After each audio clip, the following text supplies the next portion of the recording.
जय राधा माधव कुंज बिहारी जय राधा। गाइए सभी लोग। जय गोपी जन वल्लभा गिरिवरधारी जय। हरे कृष्ण। लभ धारी जय गोपी जन वल्लभा गिरिवरधारी जय।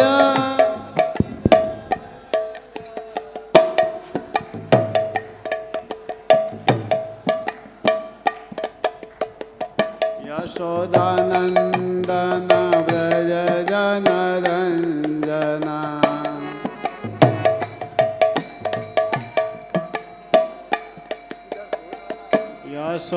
यशोदानंदन व्रज जन रंजना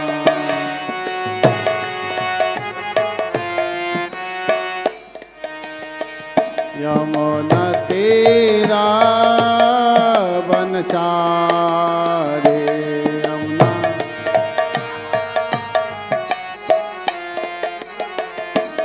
यमुना तीरा बनचारे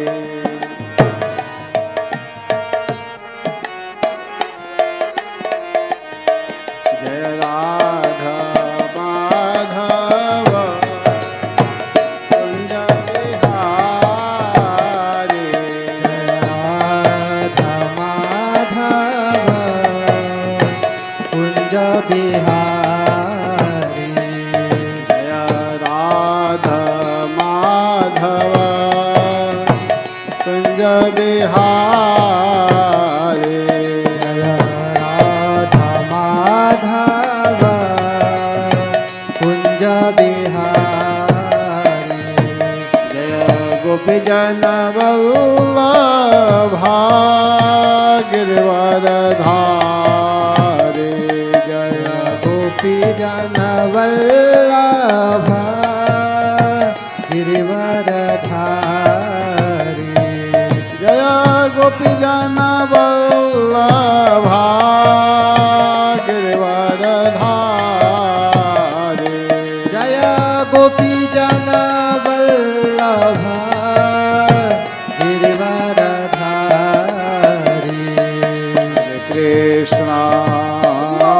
हरे कृष्णा कृष्ण कृष्ण हरे हरे हरे राम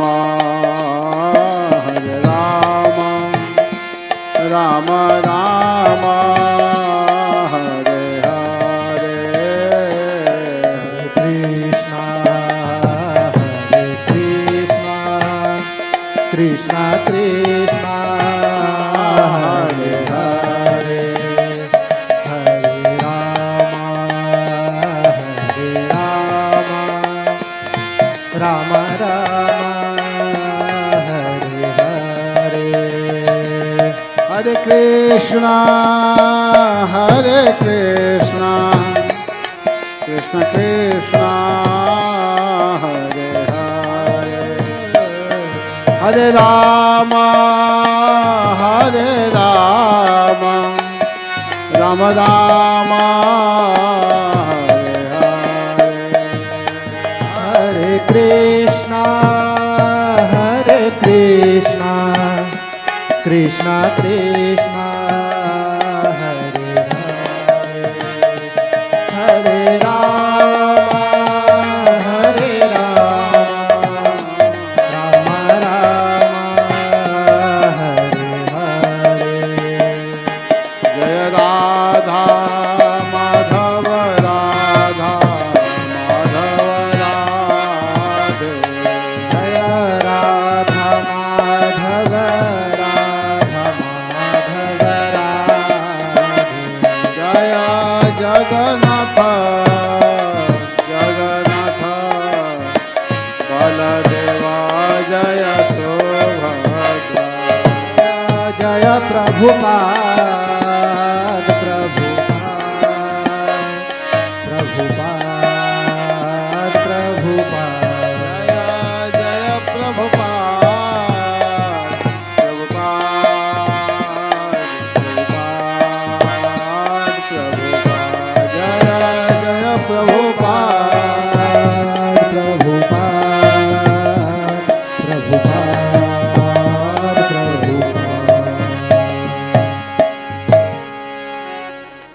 जय राधा माधव भगवान की जय हो।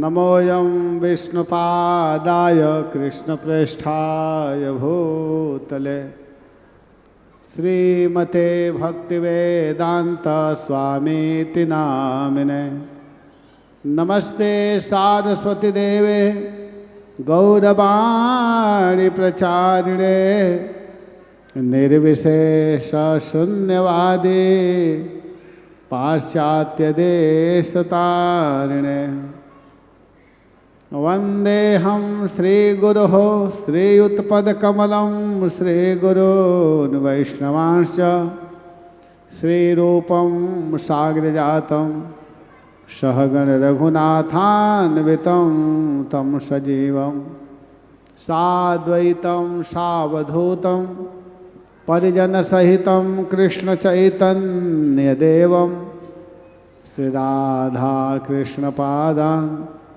सहगणललिता श्रीविशाखान्वितांश्च आसामहो चरणरेणुअहं जुषांस्यां वृन्दावनेऽपि गोल्मलतोषधीनां यादोस्त्यजं स्वजनमार्यपथं च हित्वा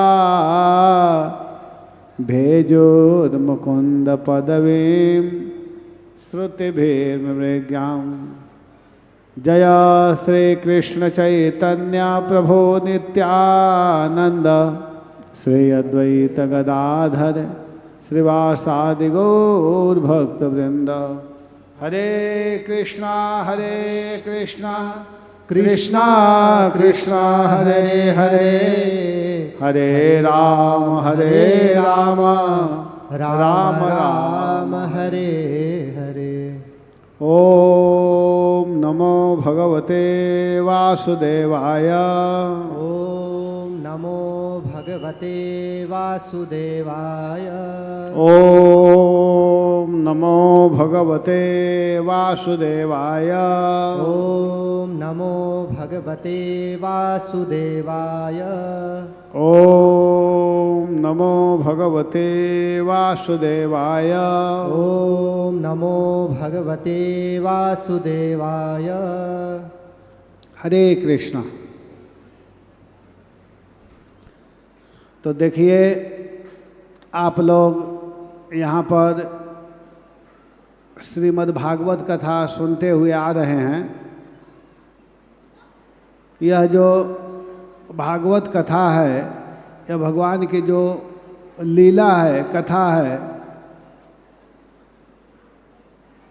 ये बड़ा दुर्लभ है जिसको हम लोग सुनने के लिए बैठे हुए हैं। कल आप लोग जो भी इस कथा को सुने होंगे,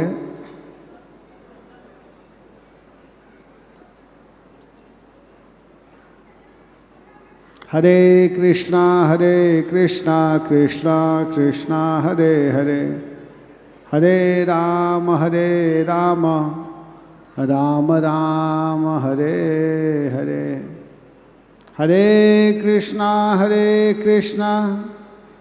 कृष्णा कृष्णा हरे हरे, हरे राम राम राम हरे हरे।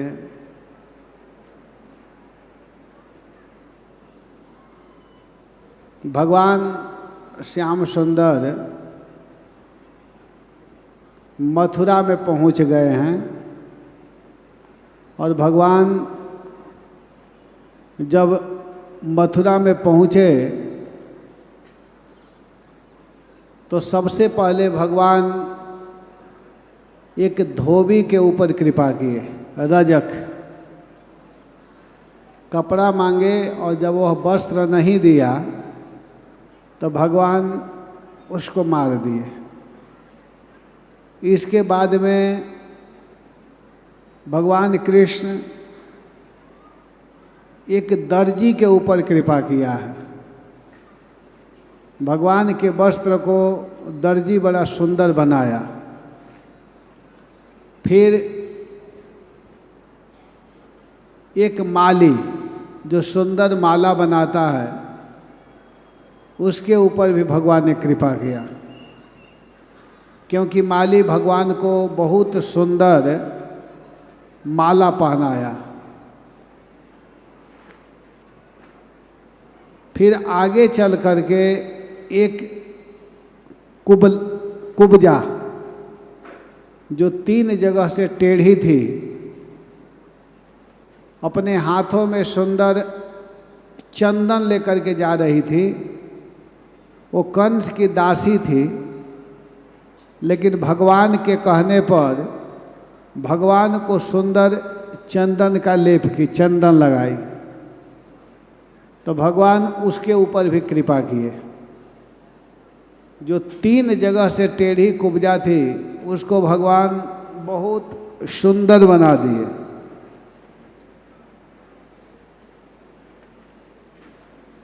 भगवान के कृपा से भगवान उसके ठोड़ी में अपने हाथ को लगा करके थोड़ा सा झटका दिए, जिसके कारण उसका शरीर जो 3 जगह से टेढ़ा था वह सुंदर बन गया। और भगवान के स्पर्श से तत्काल वह जो कुब्जा थी वह बहुत सुंदर दिखाई देने लगी, सुंदर बन गई। और भगवान को कहने लगी कि आप मेरे घर चलिए। भगवान कृष्ण कुब्जा को समझाते हैं, कहते हैं कि देखो, मैं जिस काम के लिए आया हूँ उस काम को करने दो। मैं आपके घर आऊँगा, लेकिन अभी नहीं, हमको अभी आगे जाना है। कुब्जा से कहे कि चिंता मत करो, मैं आपके घर आऊँगा, जब तुम चाह रही हो तो मैं अवश्य ही आपके घर आऊँगा। भगवान बाद में आने का वादा किए, और अब भगवान कृष्ण बलराम जी के साथ में आगे बढ़ रहे हैं। तो जब आगे बढ़ रहे हैं तो भगवान यह पूछ रहे हैं कि धनुष यज्ञ कहाँ होने वाला है, जिसके लिए बुलाया है कंस। धनुष यज्ञ को बताइए, धनुष यज्ञ कहाँ है। तो जब जा रहे हैं तो रंगशाला में इंद्र के धनुष के समान एक अद्भुत धनुष भगवान देखे। रंगशाला जो है वहाँ जब भगवान गए तो एक अद्भुत धनुष को भगवान कृष्ण देखे, और भगवान उस धनुष को उठाने लगे तो जो उसके रक्षा करने वाले हैं वे लोग माना कर रहे हैं, रोक रहे हैं। लेकिन भगवान धनुष उठा लिए और देखते देखते उस धनुष के मध्य भाग से उस धनुष को तोड़ दिए। जैसे भगवान राम धनुष को तोड़े थे मध्य भाग से, वैसे ही यहाँ पर भगवान कृष्ण भी धनुष को तोड़ रहे हैं। और जब धनुष टूटा तो धनुष का 2 टुकड़ा हो गया।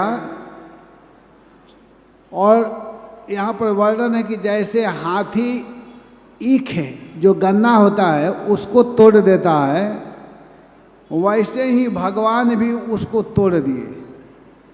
और उस धनुष का जो खंड है जो टूटा हुआ है, उसी से भगवान कंस के जितने दुष्ट मंत्री गण हैं उनको मारने लगे।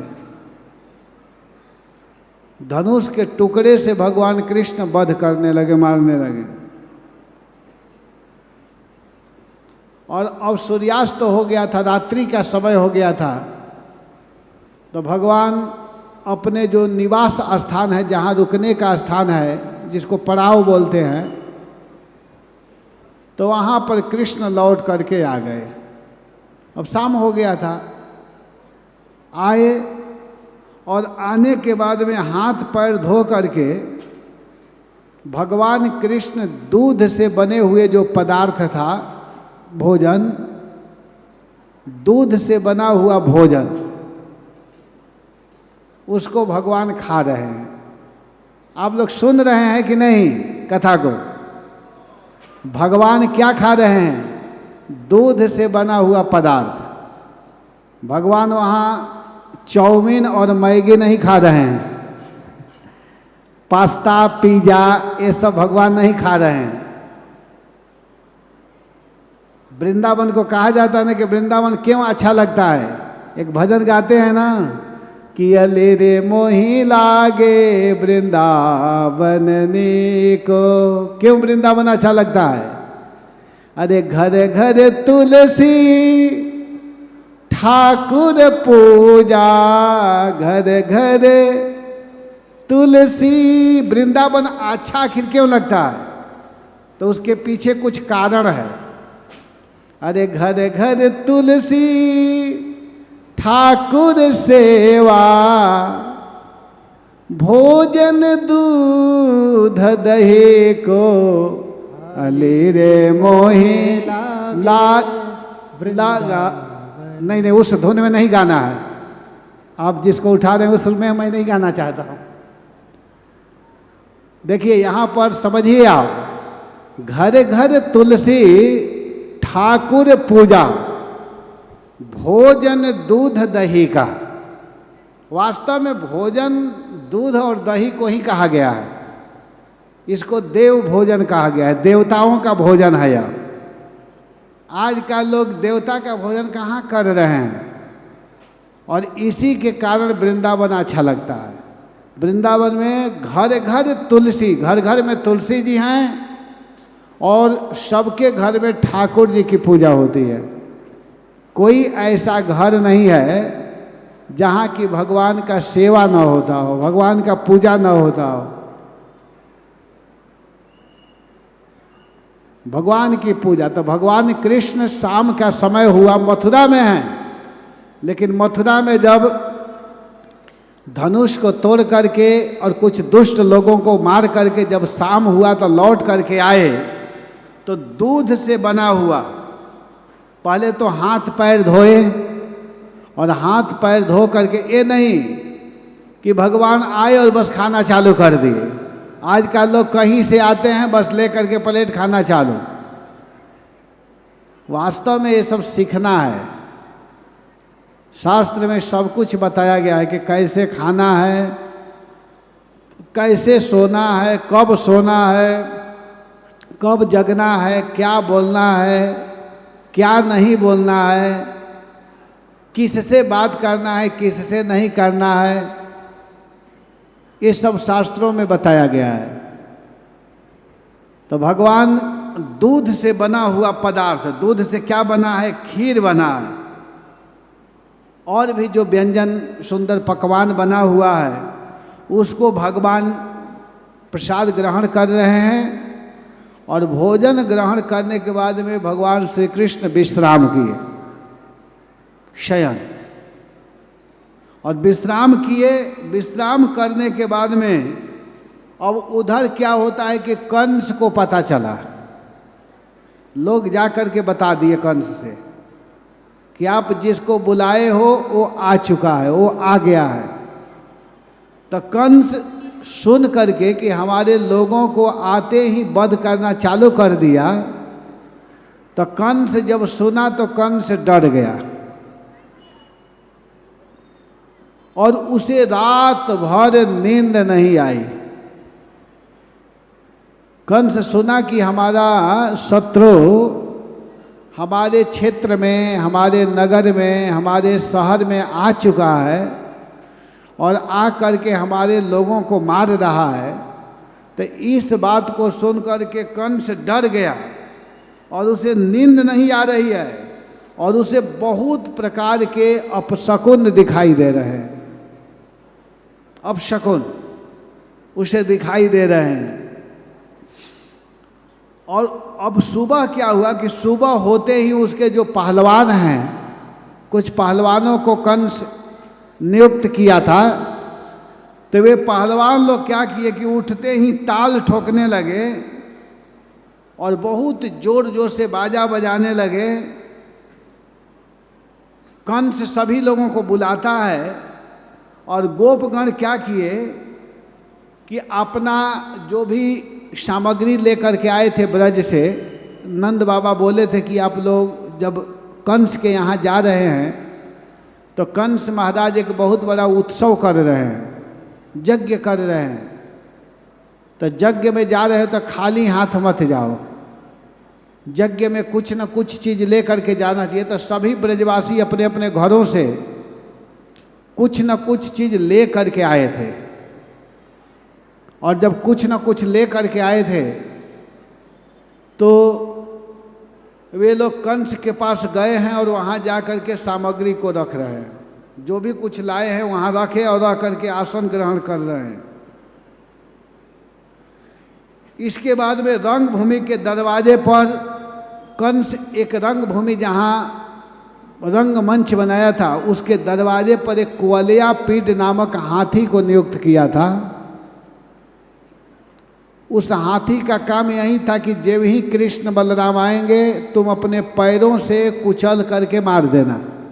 महावत तैयार था हाथी को लेकर के कि कृष्ण बलराम को आते ही उसका वध कर देना। देखिए कृष्ण को मारने के लिए कंस कितना उपाय किया है, और अपने बचने के लिए व्यक्ति बचने का बहुत प्रयास करता है, लेकिन मृत्यु जिसका निश्चित है, आप कुछ भी कर लो बचने वाले नहीं हो। अब कहीं भी जाओ कोई भी उपाय कर लो, क्योंकि मृत्यु जन्मवताम वीर देहे न सहजायते अद्यवाब्द शतान्ते वा मृत्यु वही प्राणिना ध्रुव। हरि बोल। माता जी आप सुन क्यों नहीं रही है कथा? आप लोग कथा सुनिए, मैं बिल्कुल कथा नहीं कर पाऊंगा। आप लोग कथा सुनिए, जो कहा जा रहा है उसको ध्यान से सुनिए। यहाँ जो भी आ रहे हैं उनको आने दीजिए, वो लोग अपना काम करेंगे। आप लोग कथा सुनिए जो बैठे हैं। आप लोगों को व्यवस्था में नियुक्त नहीं किया गया है। ध्यान दे करके सुनिए कथा। मैं पहला दिन बोला था कि जब तक व्यक्ति भगवान के विषय में नहीं सुनेगा तब तक और भक्ति नहीं कर सकता है। नवधा भक्ति का मूल पिलर श्रवण है। जैसे बड़ा मकान जब आप लोग बनाते हैं, बड़ा बड़ा बिल्डिंग देखते हैं ना, तो उतना ऊंचा बिल्डिंग ले जाने के लिए नीचे पिलर डालना पड़ता है, और जब तक सुंदर पिलर नहीं डालेंगे तब तक वह दीवार मकान नहीं टिक सकता। इसी तरह भक्ति का मूल जड़ है श्रवण। हम लोग कहते हैं कि श्रवण के आचार्य महाराज परीक्षित है, लेकिन परीक्षित से भी मुख्य आचार्य पहला माता रुक्मिणी जी हैं।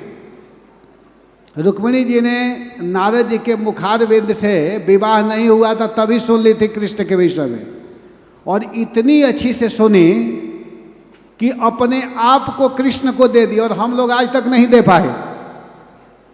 कहते हैं कि हम कथा सुनते हैं, भगवान के विषय में जानते हैं, लेकिन वास्तव में नहीं जानते हैं।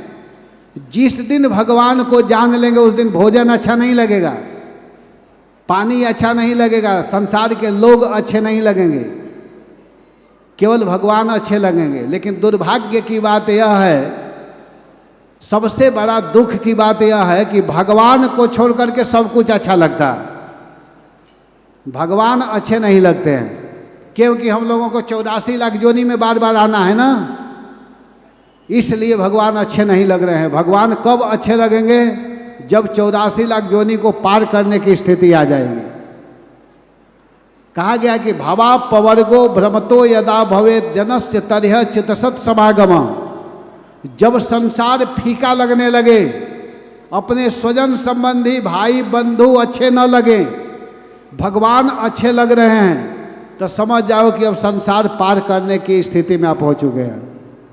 लेकिन जब तक भोजन, जब तक अपना रिश्तेदार, माया किसे कहते हैं? माया का मतलब क्या है? गो गोचर जहां तहां जाई सो तुम माया जाने हो भाई। अहम और मम में जब तक हम पड़े रहेंगे, अहम माने मैं और मम माने मेरा, इसमें जब तक हम पड़े रहेंगे समझो कि आप माया के चक्कर में हैं। अहम मम को पार करना होगा। जैसे बलि महाराज, नवधा भक्ति का अंतिम जो है आत्मनिवेदनम, सब कुछ समर्पण कर दिए थे बलि महाराज। तो बलि महाराज सबसे पहले क्या दिए थे भगवान को? मम को दिए थे। मम माने मेरा, संपत्ति, संपत्ति को दिए। लेकिन भगवान सोचे कि इसको पूरा पूरा अपना शरण प्राप्त कराना है, तो अंत में भगवान को बलि महाराज अहम को भी दे दिए। अहम माने मैं, अपने आप को दिए। और जब अपने आप को भगवान को दिए बलि महाराज, तो बलि महाराज उनके वश में, भगवान उनके वश में हो गए, वामन भगवान। वहाँ पर प्रहलाद महाराज आकर के पूछे हैं और ब्रह्मा जी कि प्रभु आपने बलि को बांधा है, अच्छा नहीं किया।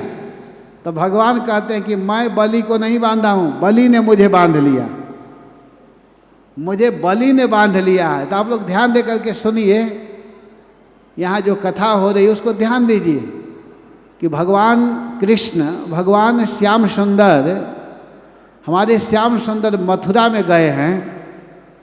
और आज जानते हैं, आज वहीं श्याम सुंदर आपके उज्जैन में भी आएंगे, अवंतिकापुरी में भी आने वाले हैं आज।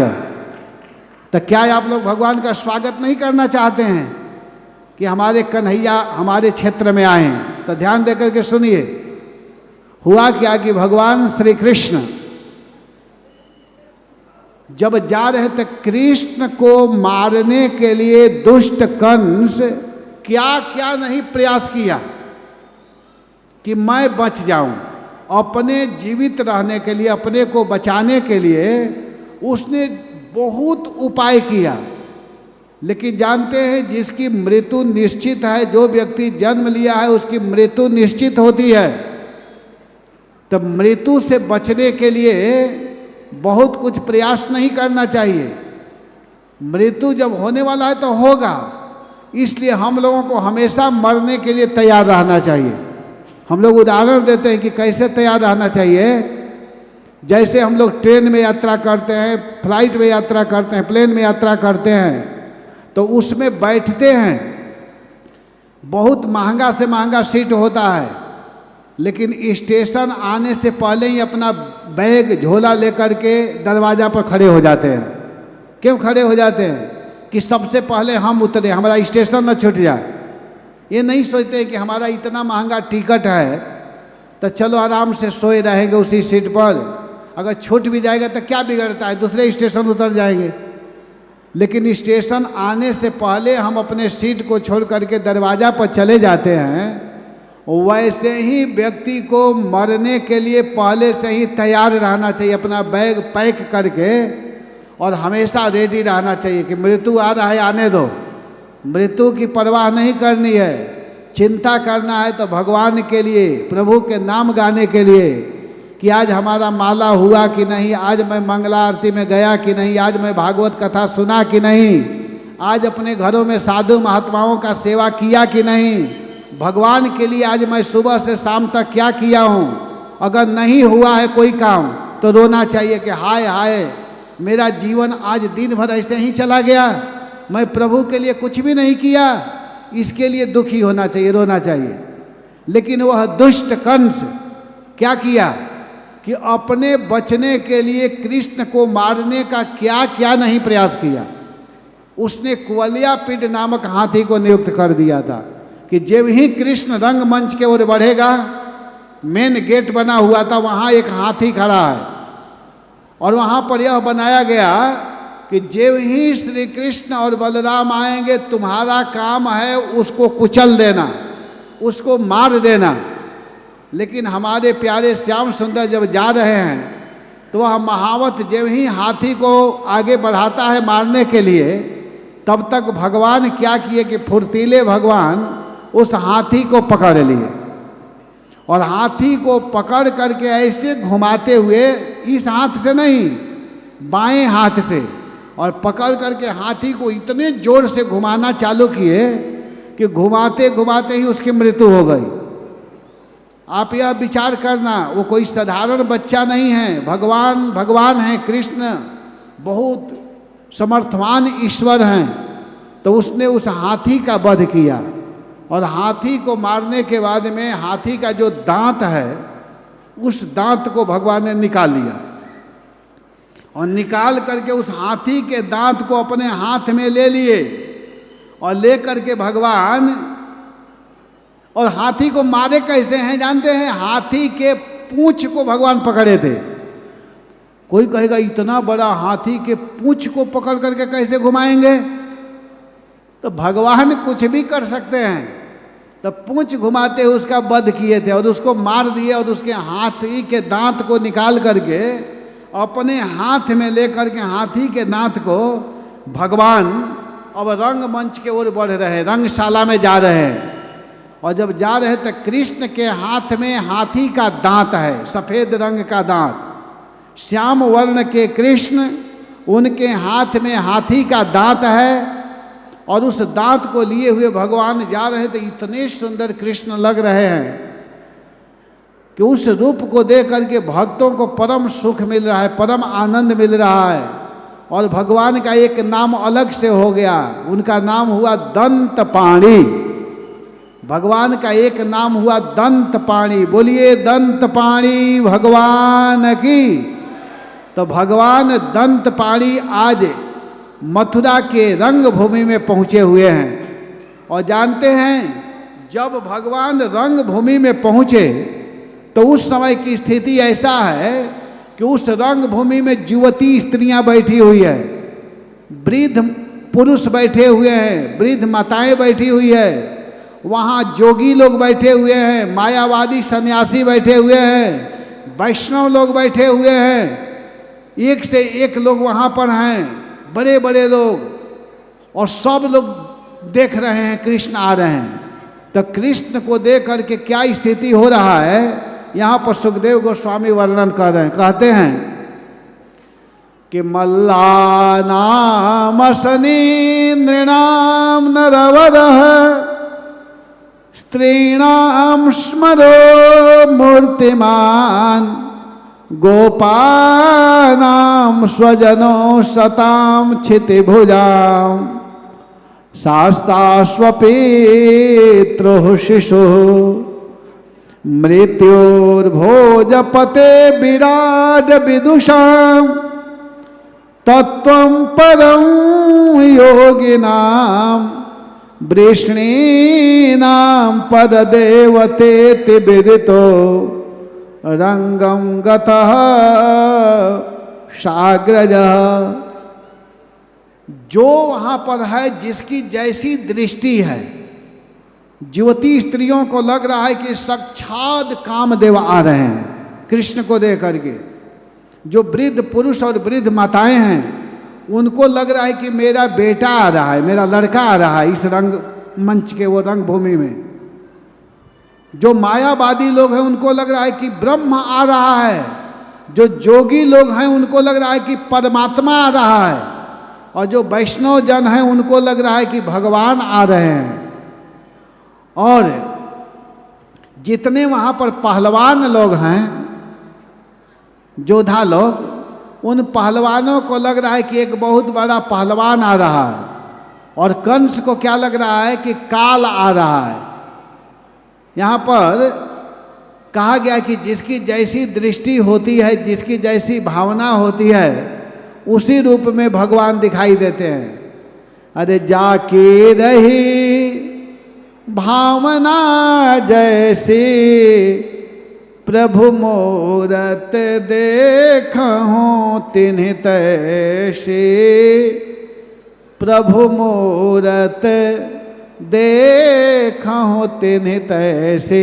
जाकी रही भावना जैसी, जिसकी जैसी भावना है जैसी दृष्टि है उसी रूप में वहाँ पर भगवान दिखाई दे रहे हैं। ज्योति स्त्रियों को साक्षात कामदेव दिखाई दे रहे हैं, वृद्ध माताओं को लग रहा है कि मेरा बेटा आ रहा है, जो वैष्णव जन है उनको लग रहा है कि मेरे भगवान आ रहे हैं, जोगियों के लिए परमात्मा के रूप में दिखाई दे रहे हैं, मायावादियों को लग रहा है कि ब्रह्म आ रहा है। एक ही कृष्ण है, लेकिन दृष्टि पर निर्भर कर रहा है कि जिसकी जैसी भाव है, जिसका जैसा भावना है, उसके अनुसार भगवान दिखाई दे रहे हैं। और जब वहाँ पर पहुँचे भगवान, तो उस समय वहाँ पर उपस्थित सभी लोग, खास करके कंस के जो पहलवान हैं, उन पहलवानों का नाम अलग अलग है। एक का नाम है चारुण, दूसरे का नाम है मुष्टिक, तीसरे का कूट, चौथे का सल और पांचवे का तोषल। ये 5 पहलवान मेन थे कंस के। तो उन 5 पहलवानों में कुछ पहलवान का वध भगवान कृष्ण किए और कुछ पहलवानों को बलराम जी ने मारा। जैसे चारुण का वध भगवान कृष्ण किए हैं और मुष्टिक का वध बलराम जी ने किया। तो इस प्रकार चारुण, मुष्टिक, कूट, सल और तोसल, ये 5 पहलवान मारे गए। जब इन 5 पहलवान को कृष्ण बलराम मारते हैं, पहले तो चारुण मुष्टिक कहते हैं कि आओ हमारे साथ युद्ध करो। तो भगवान कृष्ण कहते हैं कि मैं युद्ध क्यों करूं, तुम लोग इतने बड़े पहलवान हो, मैं एक छोटा सा बच्चा हूं, आप लोगों को दिखाई नहीं दे रहा है एक मैं छोटा लड़का हूं, छोटा बच्चा हूं। तो इसको सुन करके चारुण और मुष्टिक कहते हैं कि तुम देखने में छोटे लग रहे हो, लेकिन तुम वास्तव में छोटे नहीं हो, तुम मोटे हो। ब्रज में बड़ा व्यक्ति को मोटा कहा जाता है। तो कह रहे कि तुम छोटे नहीं, तुम मोटे हो, बड़े हो। तो भगवान मन ही मन हंस रहे हैं और कह रहे हैं कि बात तो तुम सही कह रहे हो, देखने में जरूर मैं छोटा लग रहा हूं, लेकिन मैं छोटा नहीं हूं। कहा कि आओ मेरे साथ मल्ल युद्ध करो। तो भगवान पहले तो माना किए और जितने ब्रजवासी, जितने मथुरा के लोग थे, वे लोग हाय हाय कहने लगे, करने लगे कि अरे ये लोग क्या कर रहे हैं, इस छोटा सा बच्चा से युद्ध करना चाहते हैं, लड़ाई करना चाहते हैं। लेकिन अंत में भगवान कहे कि आप लोग मत घबराओ, मैं इन लोगों के साथ लड़ूंगा। और लड़ते हुए 5 पहलवानों को भगवान कृष्ण और बलराम मार दिए। कंस क्या किया था कि कहा था कि जब कंस बोला था कि जब कृष्ण के पक्ष वाले मारे जाएंगे तो उस समय ढोलक, बाजा, नगाड़े तुम लोग बजाना। लेकिन जब मथुरा के कंस के पक्ष वाले मर रहे हैं तब ये लोग बाजा बजाना चालू कर दिए। तो कंस कहता अरे मूर्ख, तुम लोग बाजा क्यों बजा रहे हो, हमारे पक्ष के लोग मारे जा रहे हैं, तुम लोग को दिखाई नहीं दे रहा है। इसके बाद भी वे लोग बाजा बजा रहे हैं। कंस कहता है शहनाइयाँ बंद करो, ढोलक बंद करो, नगाड़े बंद करो। लेकिन वे लोग मान नहीं रहे हैं। क्यों नहीं मान रहे हैं? इसलिए नहीं मान रहे हैं कि उन लोग को पता चल गया था कि अब कंस का सरकार जाने वाली है, अब कंस की सरकार समाप्त होने वाली है, अब कृष्ण की सरकार आने वाली है, इसलिए वे लोग बजा रहे हैं। जब सब लोग मारे गए तब कंस कहता कि अरे नंद को जेल में बंद करो, जितने ब्रजवासी हैं सबको जेल में बंद करो। लेकिन कोई अब उसका सुनने वाला नहीं है। भगवान कृष्ण मुस्कुराते हुए कहते हैं कि मामा जी आप घबराइए मत, मैं अभी आपके पास आता हूं। और देखते देखते भगवान फुर्तीले थे ही, देखते देखते भगवान तुरंत उछल करके जिस सिंहासन पर कंस बैठा हुआ था भगवान वहां पहुंच गए। और वहां गए भगवान, और वहां से भगवान खड़ा होकर के, कंस भी खड़ा हुआ और भगवान बलपूर्वक उस कंस को उस मंच से नीचे गिराए और गिरा करके स्वयं भगवान कूदे उसके देह पर। और भगवान जब कूदे तो कूदते ही उसकी मृत्यु हो गई। और उस कंस के केस को पकड़ करके भगवान वहां पर घसीट करके सबको दिखा दिए कि देखो यह मारा गया। कंस को कृष्ण ने मार दिया, और मारे तो कंस का जो मुक्ति हुआ है सारूप्य मुक्ति, कंस सारूप्य मुक्ति को प्राप्त हो गया। और इसके बाद में कंस के और भी भाई थे, कंक आदि, वे लोग भी बदला लेने के लिए आए, लेकिन उन सबका वध बलराम जी अकेले कर दिए। कंस के और 8 भाई थे, तो उन भाइयों का वध केवल बलराम जी ने किया। कंस को भगवान मारे हैं, और कंस के भाइयों का वध स्वयं बलराम जी ने किया। उस दृश्य को देख करके ब्रह्मा, शंकर, इंद्र, वरुण, कुबेर, बड़े बड़े देवता लोग आकाश में आकर के पुष्प की बारिश करने लगे। आकाश में सभी देवता लोग देख रहे हैं। देवताओं को बहुत अच्छा लगा, क्योंकि कंस बहुत उत्पात करता था। कंस के उत्पाद के कारण देवता लोग त्रसित थे, दुखी थे। आज देवता लोग प्रसन्न हो चुके हैं, खुश हो गए हैं, और आनंद में होकर के, खुश होकर के देवता लोग खूब सुंदर आकाश से पुष्प की बारिश कर रहे हैं, फूल बरसा रहे हैं। और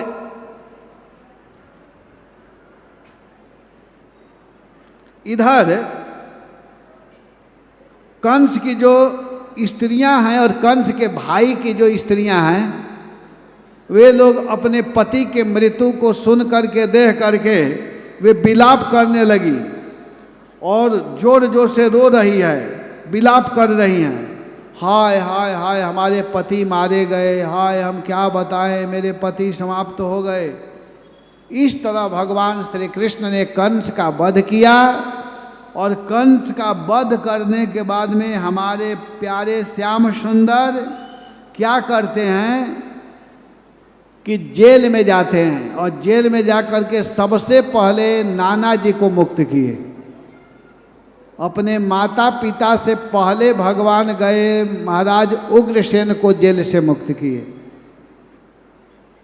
उग्रसेन को जब मुक्त किए, इसके बाद में भगवान श्याम सुंदर अपने माता पिता के पास जाते हैं। और माता पिता के पास जब गए तो उस समय क्या हुआ कि भगवान कृष्ण उन लोगों को मुक्त करते हैं, और जब मुक्त किए तो देवकी और वसुदेव भगवान के चरणों में प्रार्थना करने लगे। और जब प्रार्थना चालू किए तो भगवान कहते हैं कि पिताजी, हे माताजी, आप लोग क्या कर रहे हैं मेरे साथ? आपका मैं बेटा हूँ, आपका मैं पुत्र हूँ, और आप लोग मुझे प्रणाम, मुझे स्तुति कर रहे हैं, अच्छा नहीं है। जसोदा वहाँ पर देवकी जी कहती है कि बेटा तुम पुत्र हो, लेकिन हम लोगों को जेल से बचाने वाले, निकालने वाले आप हो, तो आपको स्तुति न करें तो क्या करें? तो कृष्ण कहते हैं कि मैया, ओ माँ, क्या तुम मुझको अपना बेटा नहीं मानती हो? मेरा जन्म हुआ और जन्म होते ही तुमने मुझको गोकुल में पहुँचा दी। 11 बरस तक मैं आपके छत्र छाया से अलग रहा, और आज 11 बरस के बाद मैं आया हूँ। इतने दिन के बाद आने के बाद में भी तुम हमसे पुत्रवत व्यवहार नहीं कर रही हो। जैसे दूसरे लोग मेरे सामने प्रार्थना करते हैं, दूर से प्रेम दिखाते हैं, वैसे कर रही हो। क्या मैं तुम्हारा बेटा नहीं हूँ? इतना सुनते ही देवकी के स्तन में दूध आ गया कृष्ण के वाणी को सुन करके, और देवकी तुरंत भगवान कृष्ण को उठा लेती है अपने गोद में, और अपने स्तन को पिलाने लगती है। और जब कृष्ण को पिलाई, कृष्ण के बाद बलराम जी को पिलाती है। और बलराम जी जब दूध पी लिए, तब मैया देवकी भगवान से कहती है कि आप और वसुदेव जी दोनों आपस में बात कर रहे हैं कि हमारा लड़का धीरे धीरे करके अब बड़ा हो गया है, लेकिन अभी तक इसका नाम एडमिशन नहीं हुआ है पढ़ने के लिए, इसको स्कूल में भेजना चाहिए।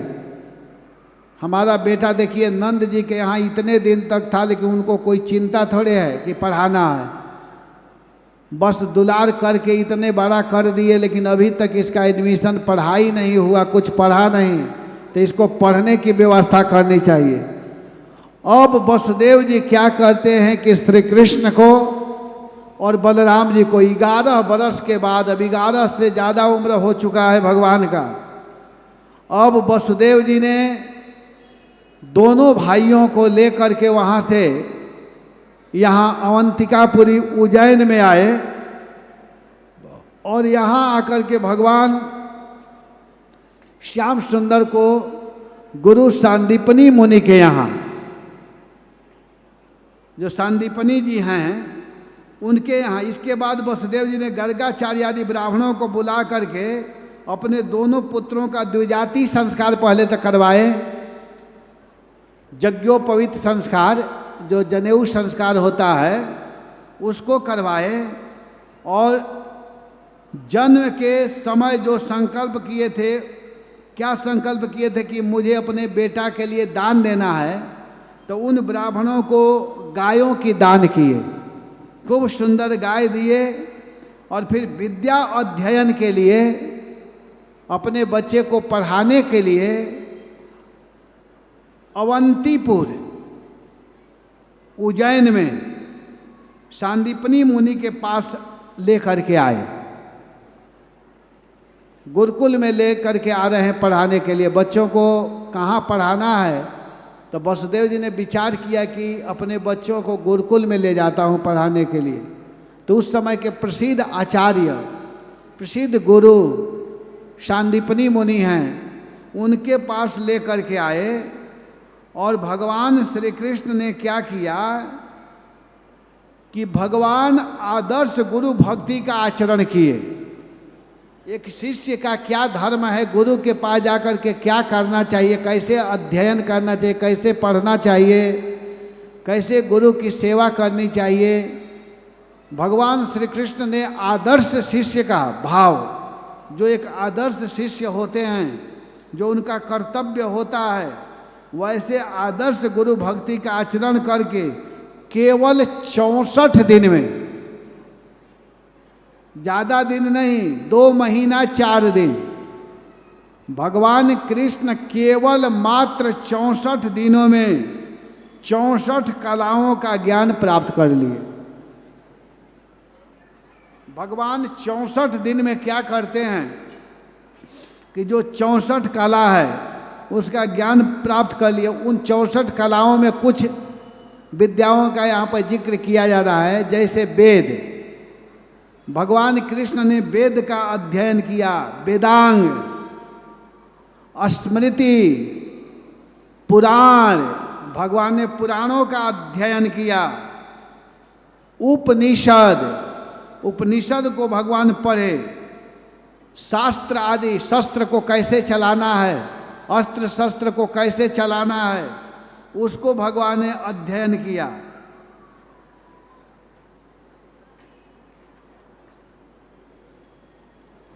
सच पूछिए तो भगवान यहाँ पर शिक्षा दे रहे हैं। शिक्षा क्या दे रहे हैं?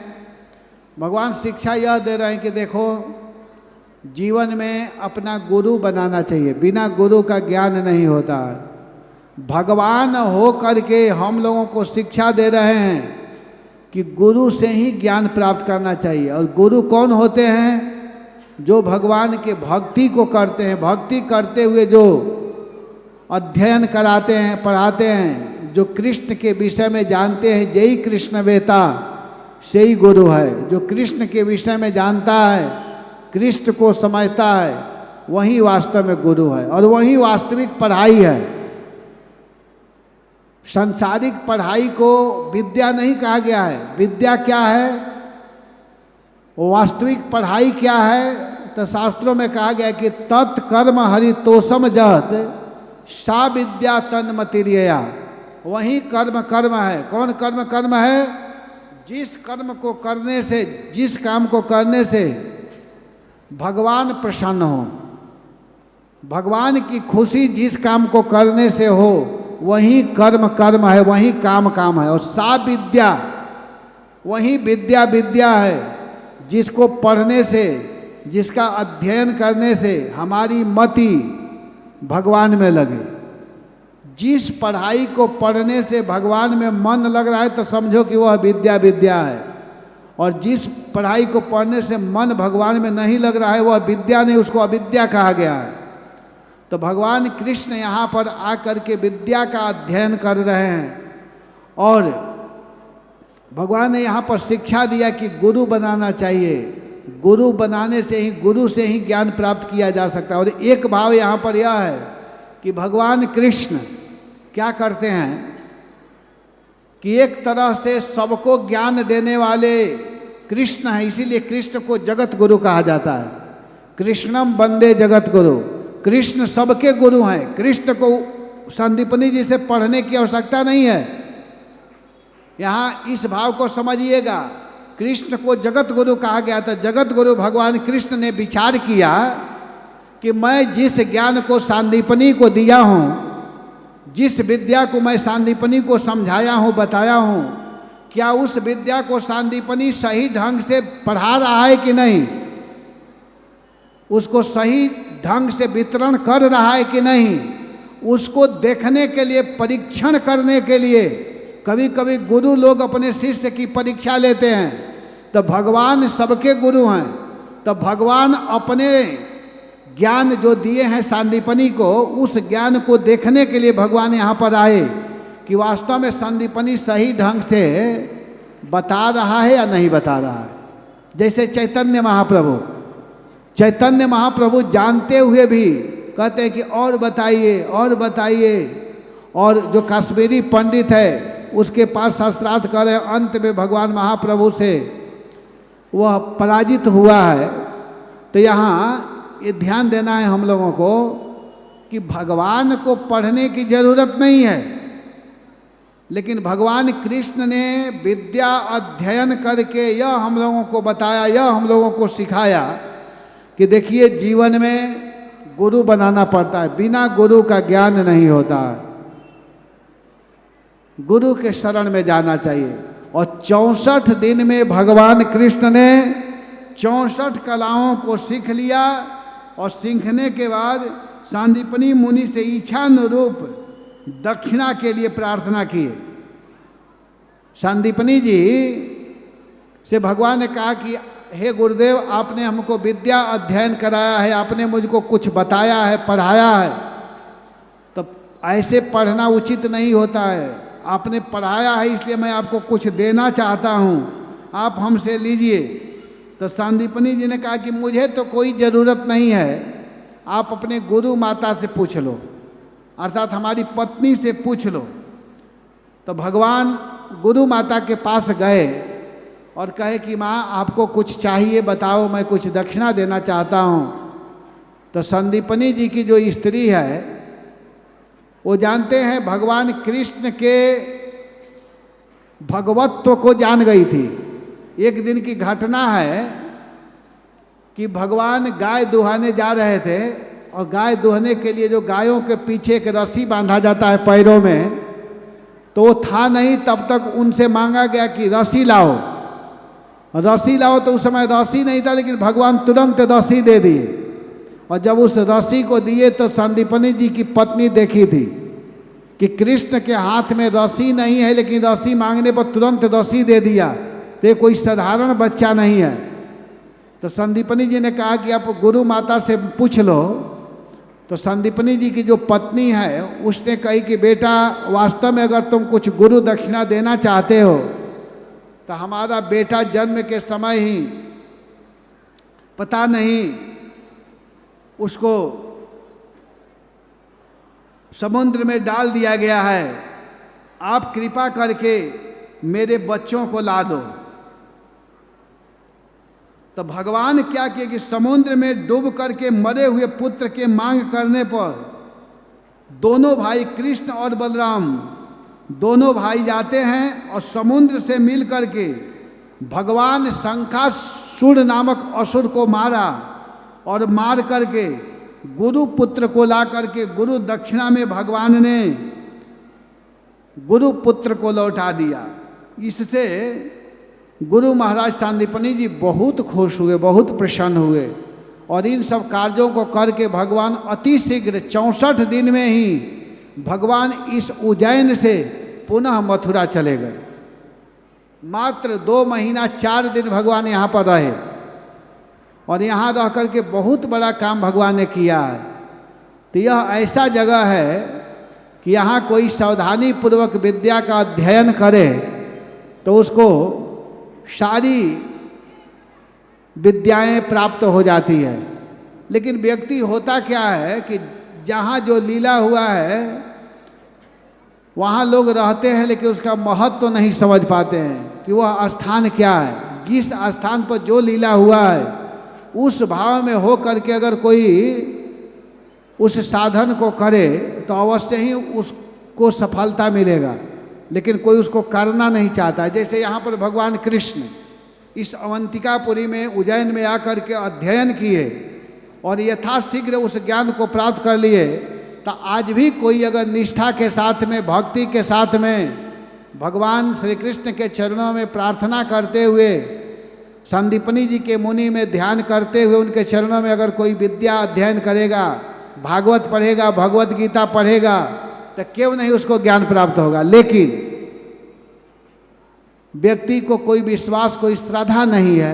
आज हम लोग गए थे दर्शन करने के लिए जहाँ भगवान पढ़ाई किए हैं, तो मैं वहाँ बता रहा था कि देखने में भले यह जगह कुछ परिवर्तित हुआ है, लेकिन आप लोग केवल यह समझो, यह जानो कि यह वही स्थान है जिस स्थान पर भगवान कृष्ण आकर के विद्या का अध्ययन किए हैं। जैसे कोई ब्रज में रहता है तो देखिए रहने वाले को पता नहीं है, लेकिन वहाँ कीड़ा मकोड़े तक भगवान के कृपा को प्राप्त किए हुए रहते हैं। आज मैं कथा सुन रहा था जगन्नाथपुरी के विषय में, तो बताया जाता है कि जगन्नाथपुरी में जितने लोग हैं उनको पता नहीं है, लेकिन वे सब विष्णु स्वरूप में ही रहते हैं।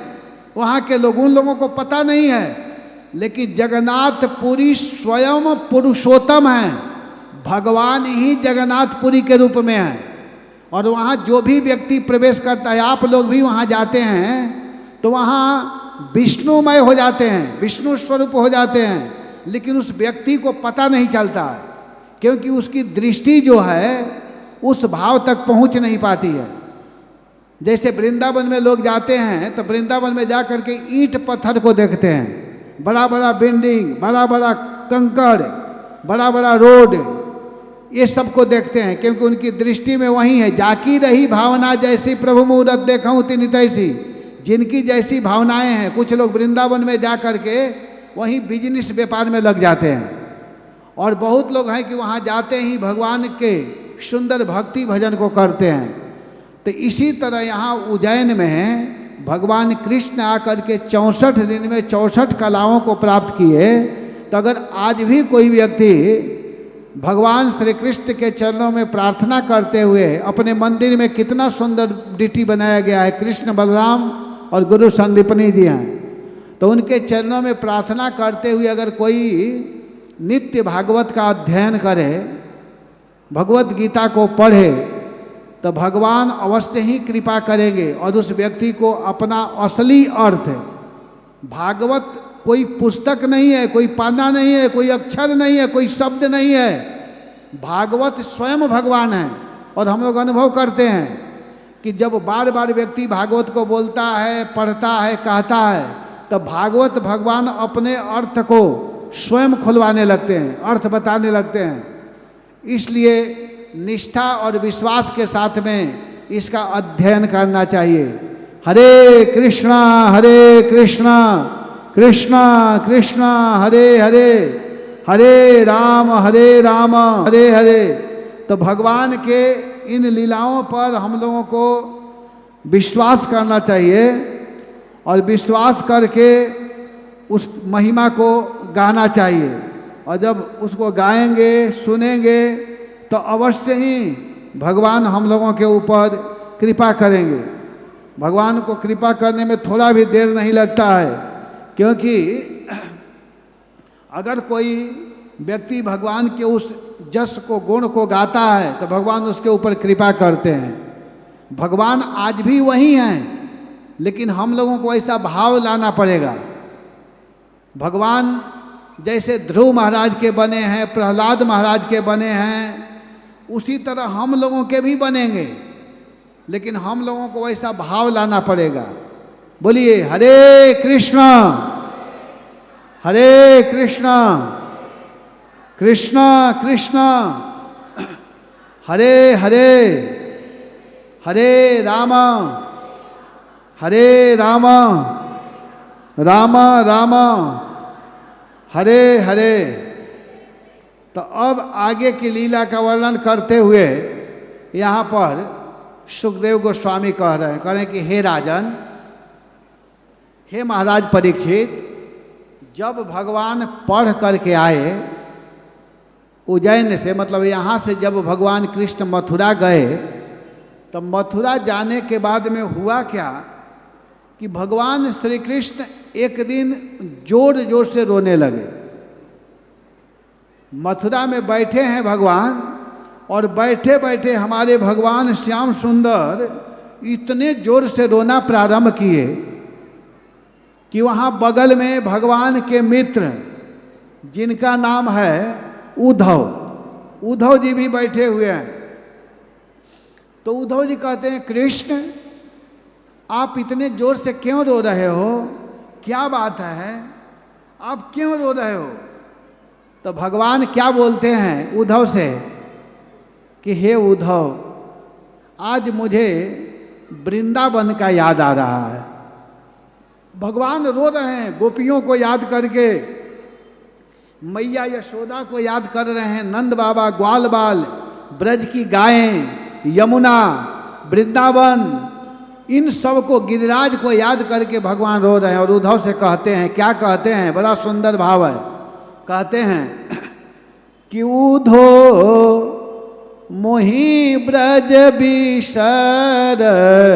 नाही, उद्धो मोहि ब्रज बिसरत नाही, उद्धो मोहि ब्रज बिसरत नाही, उद्धो मोहि ब्रज बिसरत नाही। मथुरा में बैठे हैं भगवान और इतने जोर जोर से रोने लगे, कहते हैं हे उद्धव, मोहे ब्रज बार बार याद आ रहा है। और क्या आ रहा है याद? अरे हंस सुता की सुंदर कगरी, हंस सुता की सुंदर कगरी, हंस सुता की सुंदर कगरी, हंस सुता की सुंदर कगरी, अरु कुंजन की छाही, ओधो मोहि ब्रज बिसरत नाही, ओधो मोहि ब्रज बिसरत नाही, ओधो मोहि ब्रज बिसरत नाही, ओधो मोहि ब्रज बिसरत नाही। हे उद्धव, हमको हंस सुता, हंस सुता, हंस कहते हैं सूर्य को, और सूर्य की सुता, सुता माने लड़की, कौन? यमुना। यमुना का जो कगरी किनारा है, वह जमुना का किनारा मुझे याद आ रहा है। अरे हंस सुता की सुंदर कगरी, हंस सुता की सुंदर कगरी, अरु कुंजन की छाहे, ओधो मोहि ब्रज बिसरत नाही, ओधो मोहि ब्रज बिसरत नाही। हमको बार बार ब्रज याद आ रहा है। और क्या? अरे वही सुरभि वही बच्छदोहनी, वही सुरभि वही बच्छ दोहनी खरी क दुहावन जाहि ओधो मोहि ब्रज बिसरत नाहि ओधो मोहि ब्रज बिसरत नाहि। जब मैं ब्रज में रहता था तब ब्रज में मैं नित्य गायों को दुहाने के लिए जाता था, गौशाला में जाता था, खीरक में जाता था। क्या आनंद आता था। इस मथुरा में हमको देखने को भी नहीं मिल रहा है। और क्या, अरे ग्वाल बाल सब करत कुलाहल, ग्वाल बाल सब करत कुहार, ग्वाल बाल सब करत कुलाहल, ग्वाल बाल सब करत कुहार, नाचत गही गही बाहें, नाचत है गलबाही ओधो मोहि ब्रज बिसरत नाहि ओधो मोहि ब्रज बिसरत नाहि। मैं जब वृंदावन में रहता था, ब्रज में नंदगांव गोकुल में जब रहता था, तब मेरे साथ मेरे मित्र मेरे हाथ को पकड़ करके और खेलते थे और मैं उन लोगों के साथ में खेलता था। कभी माखन की चोरी करता था, कभी मटका फोड़ता था, मैं कुछ भी करता था, लेकिन हमारे मित्र हमको नहीं छोड़ते थे। आज मुझको देखने को नहीं मिल रहा है हमारे मित्र कहाँ हैं। हमारे बिना जैसे मैं दुखी हूँ, मुझसे ज़्यादा मेरी प्यारी गोपियाँ, मेरे ब्रजवासी बच्चे, मैया जशोदा, बाबा नंद किस प्रकार होंगे। हमारी गायें, जो गाय हमको देख करके तुरंत आकर के मेरे को सूंघने लगती थी, आज सबको छोड़ करके मैं आ गया हूँ। मुझे बार बार याद आ रहा है यह मथुरा कंचन की नगरी, मथुरा कुंजन की नगरी, यह मथुरा कंचन की नगरी, यह मथुरा कंचन की नगरी, मनि मुक्ता हल जाए, मनि मुक्ता हर जाए। यह जो मथुरा है कंचन की नगरी है, सोना की नगरी है, लेकिन मुझको बिल्कुल पसंद नहीं आ रहा है। हम जो आनंद अपने ब्रज में लेते थे वो आनंद यहाँ नहीं मिल रहा है। और मैं क्या बताऊं, जब ही सुरतिया वतीवा सुख की, जब ही सुरतिया वतीवा सुख की, जिय उमगत तनु नाहि, जिय उमगत तनु नाहि, ओधो मोहि ब्रज बिसरत नाहि, ओधो मोहि ब्रज बिसरत नाहि। और मैं क्या बताऊं, आज मैया जशोदा, बाबा नंद भी मुझको भूल गए।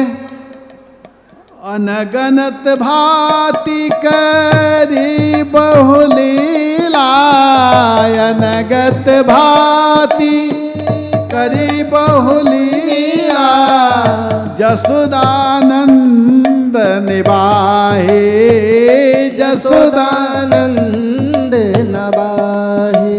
मैं ब्रज में बहुत ऐसा ऐसा लीला किया जो कि अच्छा नहीं था, उसको भी नंद और जसोदा ने झेला, मेरे गलतियों को ध्यान नहीं दिया।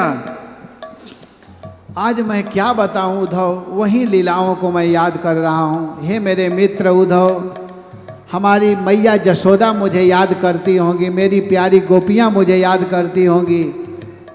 आप ब्रज में जाओ ना, देखिए यहाँ भगवान का एक बड़ा सुंदर भाव है। भगवान का भाव क्या है कि भगवान कृष्ण यह विचार करने लगे कि हमारा अत्यंत निकटतम, हमारा प्यारा, हमारा प्रिय मित्र है उद्धव। उद्धव के पास सब ज्ञान है, सब कुछ पढ़ाई कर लिया है। उद्धव जी बहुत बड़े पढ़े लिखे व्यक्ति थे। उद्धव जी जानते हैं, पढ़ने के लिए स्वर्ग में गए थे। जैसे यहाँ के लोग विदेशों में पढ़ करके आते हैं तो लोग कहते हैं कि अमुक लड़का ने विदेश से पढ़ करके आया है, वैसे ही उद्धव जी पढ़ने के लिए स्वर्ग में गए थे। और उद्धव जी को कौन पढ़ाया था? देवताओं के जो गुरु हैं जिनका नाम है बृहस्पति जी, उसने पढ़ाया था। उद्धव को बहुत ज्ञान है, लेकिन भगवान के मित्र उद्धव हैं तो भगवान सोचते हैं कि मेरा मित्र सब कुछ पढ़ा है, लेकिन जो ब्रज प्रेम के विषय में कहना चाहिए, गोपी प्रेम, ब्रज प्रेम, उसको नहीं जानता है। तब मैं सोचता हूँ कि मेरा मित्र सारा ज्ञान प्राप्त कर ले, कोई भी ज्ञान इसका अधूरा न रहे। इसलिए अपने मित्र को ज्ञान देने के लिए भगवान कृष्ण ने उद्धव जी को ब्रज में भेजा। वृष्णि नाम प्रवरो मंत्री कृष्ण से दैतः सखा शिष्यो बृहस्पते साक्षात उद्धवो बुद्धिसत्तम तमाह भगवान प्रेष्ठ भक्तिम एकांतिनम क्वचिद गृहीत्वा पाणिनाम पाणिर प्रपन्नारतिहरो हरि। वृष्णि वंशियों में जो सर्वश्रेष्ठ उद्धव जी हैं, उद्धव जी भगवान के अत्यंत निकटतम, अत्यंत नज़दीकी मित्र हैं, एक दांत के रोटी खाने वाले। उस उद्धव को भगवान अपने हाथ में, उनके हाथ को पकड़ करके तमाह भगवान पृष्ठ भक्ति में एकांतिनम क्वचित गृहीत्वा पाणिनाम पाणि प्रपन्ना तिहरो हरि। भगवान उस उद्धव को ब्रज में भेज रहे हैं। कहते हैं कि हे उद्धव, आप ब्रज में जाइए और जा करके गच्छोद्भव ब्रज सौम्यम पित्रो न प्रतिमावह गोपी नामद वियोगाधि मत संदेश विमोचय। आप ब्रज में जाइए और वहाँ जा करके नंद को, यशोदा को, गोपियों को, ब्रजवासियों को, सबको जा करके आप शिक्षा दीजिए, सबको बताइए हमारे वियोग में, हमारे दुख में ये लोग दुखी न हो, उदास न हो। अब जाइए।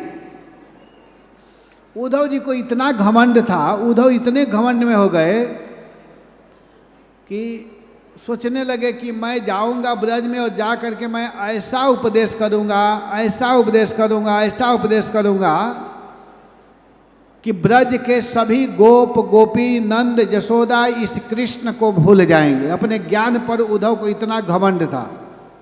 तो उद्धव जी जाते हैं और जब ब्रज में गए और जा करके मैया यशोदा, नंद बाबा को समझाने का प्रयास उद्धव जी करते हैं, खूब समझाते हैं, रात भर समझाते हैं कि आप लोग किसके याद में दुखी हो रहे हो, आप लोग भूल जाओ, जिसका ध्यान करते हो वह किसी एक का नहीं, वह सबका है, वो घट घट में व्यापक है, सब जगह रहता है।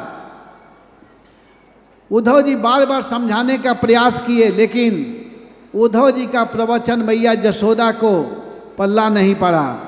उद्धव जी प्रवचन कर रहे हैं और मैया यशोदा क्या करती है कि उद्धव के सामने ही रात भर प्रवचन किए, और भोर का समय जब हुआ तो मैया यशोदा कहती है, अरे मेरे लाला, ओ कन्हुआ, कन्हैया कहाँ चला गया था बेटा? देखो मैं तुम्हारे लिए अभी अभी माखन बिलो करके लाई हूँ, लो बेटा इस माखन को खाओ, तुम कहाँ चला गया था? तो इस बात को देख करके उद्धव जी कहने लगे कि अरे मैं इतना उपदेश किया फिर भी इसको कृष्ण दिखाई दे रहे हैं। अब उद्धव जी को समझ में आ गया, और उद्धव जी वहाँ से जब बाहर निकलते हैं तो गोपियों की दृष्टि पड़ती है। गोपियाँ क्या देखती हैं कि नंद भवन के सामने सोना का रथ खड़ा है। गोपी जन कहती है कि अक्रूर आगतम किमवा, क्या फिर अक्रूर आ गया है? और आ करके पहले तो हमारे स्वामी को लेकर के गया, और हमारे स्वामी को ले जा करके वह क्या किया है कि अपने स्वामी का वध करवाया है, और अब हम लोगों को ले जा करके अपने स्वामी को मार करके, जो उसका स्वामी मरा हुआ है उसका तर्पण करवाना चाहता है क्या, इसलिए आया है। और उद्धव जी जब गोपियों के मध्य में पहुंचते हैं तो गोपी जन उद्धव जी से कहती हैं कि हे उद्धव, आप हमारे प्रियतम के यहाँ से आए हो, बताओ आप क्या संदेश लेकर के आए हो हमारे लिए? क्या मेरे प्रियतम कभी याद करते हैं? हम लोगों को याद करते? वह एक नंबर के स्वार्थी निकले, जब यहाँ रहते थे तो कहते थे कि हे प्यारी गोपियाँ, आप लोग हमारी प्यारी हो, आप लोगों के बिना मैं एक क्षण भी नहीं रह सकता हूँ। और जब से वह मथुरा गए हैं तब से हम लोगों को भूल चुके हैं, एक बार भी हम लोगों को याद नहीं करते हैं। लेकिन उद्धव, आप जानते हैं कुछ भी है, लेकिन कृष्ण हमारे हैं और हम कृष्ण के हैं। कृष्ण के बिना हम नहीं रह सकती हैं और हमारे बिना कृष्ण नहीं रह सकते हैं। आपको पता नहीं है? उद्धव जी कहते हैं कि तुम लोग इस तरह की बात क्यों करती हो, तुम लोग ब्रह्म का ध्यान करो, चिंतन करो। तो उद्धव के प्रवचन को सुनकर के गोपी जन कह रही हैं कि देखिए उद्धव जी, आप जो कह रहे हो ठीक है, लेकिन हम लोगों का मन 10-20 नहीं है। एक मन था, वह कृष्ण के साथ ही चला गया। अब किस मन से आपके ब्रह्म का आराधना करें? उधो मनन भयो 10-20, एक हुतो सो गयो श्याम संग, को अवराधे ओ ईश, उधो मनन भयो 10-20। हे उद्धव, हम लोगों का मन 10-20 नहीं है कि एक मन से आपके ब्रह्म का चिंतन करें। जिस दिन श्याम सुंदर मथुरा के लिए प्रस्थान किए, उसी दिन हम लोगों का मन उनके साथ में चला गया। अब हम क्या बताएं? अब किस मन से आपके ब्रह्म का चिंतन करें? और जहां आप कह रहे हैं कि ब्रह्म का ध्यान करो, तो तुम यह बताओ कि तुम्हारा ब्रह्म का हाथ है, पैर है? हाथ है ना पैर है? तब गोपियाँ कहती हैं कि जब तुम्हारे ब्रह्म का हाथ ही पैर नहीं है तो ऐसे लंगड़े लूल्हे ब्रह्म को लेकर के क्या करेंगी?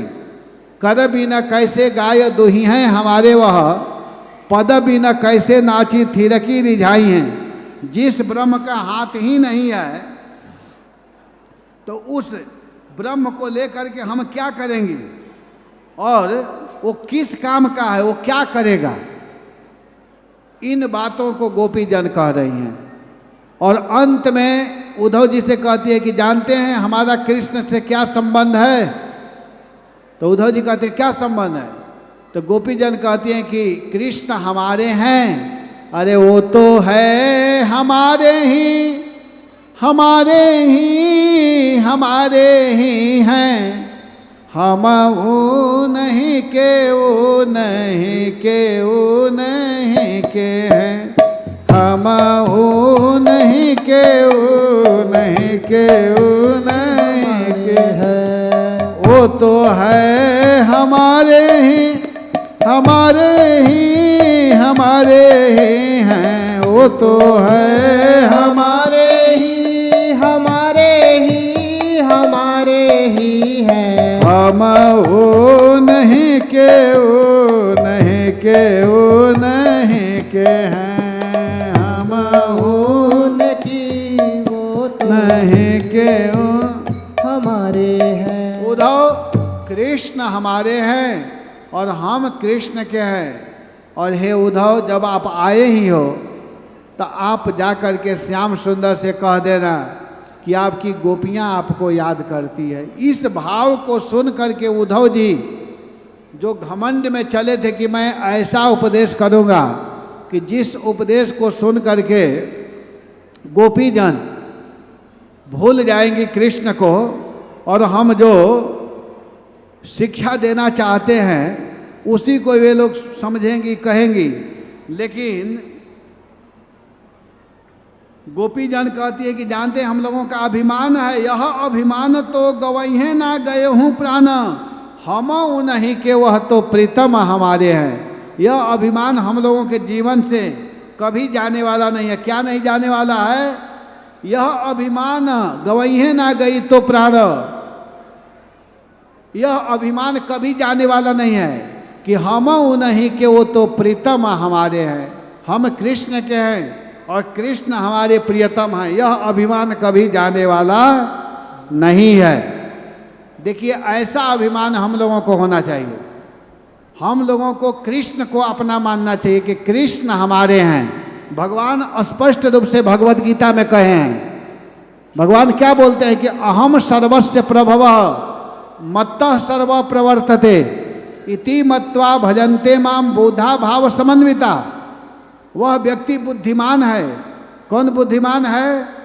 जो यह मानता है कि मैं ही सबका प्रभु हूं, और जो यह मान लेता है कि नहीं नहीं नहीं नहीं हम प्रभु हैं, तो समझिए कि वह एक नंबर का मूर्ख है।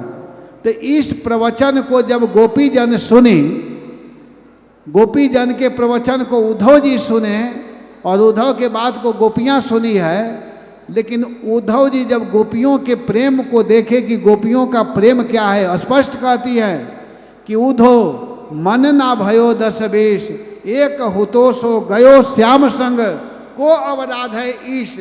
और वो हमारे हैं, हम उनके हैं, यह अभिमान इस जीवन में जाने वाला नहीं है। भले कुछ भी हो जाए, लेकिन कृष्ण ही हमारे हैं। इस बात को जब उद्धव ने सुना तो उनको समझ में आ गया, और उद्धव जी वहाँ से चल करके आते हैं मथुरा, और आकर के कृष्ण के चरणों में गिर करके उद्धव क्या कहते हैं? कहते हैं कि हे कृष्ण, वास्तव में गोपियाँ जो आपसे प्रेम किया है वैसा प्रेम और कोई नहीं किया है, और मैं आपसे यही प्रार्थना करता हूँ। उद्धव जी अब क्या मांग रहे हैं? उद्धव जी कहते हैं कि आशा महो चरण रे रुवहूँ जुसाम श्याम, वृंदावने पिगोल मलतो सधे नाम, यादुस्त्यजम स्वजनमा रियपथं चहित्वा, भेजोर मुकुंद पदवीम श्रुतिभिर्मृग्याम। उद्धव जी कहते हैं कि हमारी यही चाह है, मेरी यही इच्छा है। कितना बड़ा व्यक्ति उद्धव, जो बृहस्पति से पढ़ाई किया है, सब कुछ पढ़ लिया है, कृष्ण का परम मित्र उद्धव। उद्धव मांग क्या रहे सुनिए। उद्धव कहते हैं कि हमारा यही चाह है, हमारी यही इच्छा है कि मैं इस शरीर का त्याग करूं, और इस शरीर को छोड़ करके इस वृंदावन ब्रज के लता पता बनूं। बहुत बड़ा वृक्ष भी नहीं बनना चाहते हैं। उद्धव जी कहते हैं कि अगर हम पर आप खुश हैं तो हमको ब्रज की लता, लता माने छोटा सा लता, छोटा वृक्ष बनाइए। क्यों उद्धव छोटा क्यों बनना चाहते हैं? इसलिए बनना चाहते हैं कि ब्रज में संत महात्मा, ब्रजवासी, गोप गोपियाँ जो भी चलेंगे, ब्रज की गायें, ब्रज की बछड़े जो चलेंगे, उनके चलने से जो ब्रज का रज है, ब्रज की जो धूली है, वह धूली उड़ करके मेरे ऊपर पड़े। ब्रज रज जब मेरे ऊपर पड़ेगा, मैं बहुत बड़ा वृक्ष बन जाऊंगा, तो ब्रज का रज मेरे ऊपर नहीं मिल पाएगा। लेकिन मैं जब छोटा सा लता बना रहूँगा, वृक्ष बना रहूँगा, तो ब्रज का जो धूल है, ब्रज का जो रज है, उड़ करके मेरे ऊपर पड़ेगा, तो मेरा जीवन धन्य हो जाएगा। देखिए ब्रज रज की यह महिमा है। मुक्ति कहे गोपाल से मेरी मुक्ति बताए। जो सारे जगत को मुक्त करती है मुक्ति, वह कहती है कि मैं तो सबको मुक्त करती हूँ, लेकिन मैं कैसे मुक्त होंगी? तो कहा गया कि ब्रज रज उड़ मस्तक लगाए, मुक्ति मुक्त हो जाए। अगर ब्रज का रज उड़ करके तुम्हारे मस्तक पर लगेगा तो अरे मुक्ति, तुम भी मुक्त हो जाओगी। इसी तरह यहाँ उद्धव जी की चाह है कि मैं बहुत बड़ा व्यक्ति बन करके देख लिया, बड़े बनने में कोई लाभ नहीं है, कोई फायदा नहीं है, मैं छोटा बनना चाहता हूँ। इसीलिए भक्त लोग कामना क्या करते हैं? भक्त लोग डायरेक्ट भगवान का दास नहीं बनना चाहते हैं। भक्त लोग कहते हैं, जैसे वृत्रासुर ने स्तुति किया है, वृत्रासुर जी ने कहा है कि ममो तमश्लो कजने सुसख्यं संसार चक्रे भ्रमतः स्वकर्म भी त्वन्माययात्मात् मजदार गेहे स्वासक्त चेतस्य नाथ भूयात्। हे नाथ, हे उत्तम श्लोक प्रभु, अगर वास्तव में आप मेरे ऊपर कृपा करना चाहते हैं तो आप अपने भक्तों का संग दीजिए, मुझे भक्तों का संग चाहिए। इसी तरह उद्धव जी क्या मांग रहे हैं कि मुझे ब्रज की लता पता बना दीजिए, और मैं ब्रज में लता, घास, पत्र, पेड़ बन करके रहूं। और जब संत महात्मा, साधु, ब्राह्मण, वैष्णव, गाय, ब्रजवासी, गोप गोपियाँ जब चलें तो उनका चरणों से चला हुआ जो रज है, जो ब्रज की धूली है, वह मेरे ऊपर पड़े और मेरे ऊपर पड़ने से मेरा जीवन धन्य हो जाए, सफल हो जाए। तो देखिए, हम लोगों को कभी भी बड़ा बनने के चक्कर में नहीं पड़ना है। हम लोगों को क्या बनना है कि हे नाथ, हे भगवान, अगर आप वास्तव में कृपा करना चाहते हैं तो हमें साधु का संग दीजिए। और जब साधुओं का संग मिलेगा तो साधु संग से भगवान का भी कृपा प्राप्त हो जाता है। इसलिए वैष्णव संग की आवश्यकता है। और साधु संग कब मिलेगा, संत का संग कब मिलता है, जब हम बार बार कथा सुनते हैं। और कथा भी किससे सुननी चाहिए, अब वैष्णवो मुखोद्गीर्णम पूतम हरि कथामृतम श्रवणम नैव कर्तव्यो सर्पोच्छिष्टम यथापय। जो भगवान का भक्त नहीं है उसके मुख से भगवान की कथा नहीं सुननी चाहिए, भले वो कितना ही सुंदर क्यों न बोलता हो। नहीं तो वह कथा ही आपको हानि पहुंचाएगी। कैसे, जैसे गाय के दूध को अमृत कहा गया है, लेकिन अगर उस दूध को विषैला सांप पी लेता है तो उसमें विष भर जाता है। वैसे ही अगर वह भक्त नहीं है और उसके मुख से सुनेंगे तो हानि पहुंचाता है। इसीलिए प्रयास करना चाहिए कि हम कथा सुने तो शुद्ध वैष्णवों के मुख से सुने और अपने जीवन को सफल बनाएं। तो यहाँ पर धीरे धीरे करके 3 दिन मैं कथा कर दिया। अब 1 दिन और कल की कथा है, कल भर में मैं मथुरा लीला को पूरा करूँगा। हरे कृष्णा कृष्णा कृष्णा हरे हरे, हरे राम राम राम हरे हरे। बोलिए एक बार और, हरे कृष्णा कृष्णा कृष्णा हरे हरे। सभी लोग बोलिए, पैसा नहीं लग रहा है। हरे राम राम राम हरे हरे। सबसे बड़ा दान है अगर कोई भगवान के नाम को बोलता है, और इस नाम से बढ़ करके और कुछ नहीं है। तो भगवान के नाम को गाइए और अपने जीवन को आनंदमय बनाइए। जगत गुरु श्रील प्रभुपाद की। हरे कृष्णा। जय श्रील प्रभुपाद।